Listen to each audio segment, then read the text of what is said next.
ตอนนี้ก็เราก็มาย้ายครับทำการย้ายจาก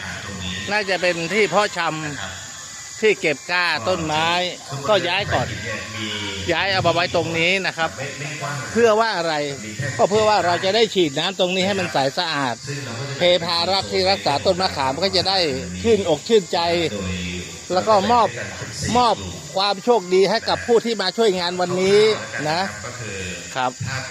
ก็ขอบคุณท่านโยนะมากที่ช่วยเก็บภาพเก็บอะไรไว้ให้ตรงนี้แหละครับเพราะว่าแล้วก็ถนนเนี่ยรวมไปถึง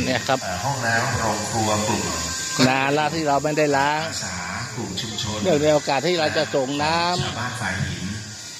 นะครับกลุ่มที่สองก็เป็นการทำความสะอาดครูบาโสภาของเราก็จะเริ่มทำความสะอาดวันนี้ก่อน Big Cleaning Day Cleaning Day วัดฝายหินวันที่19ในวันนี้นะครับส่วนวิหารจตุรมุข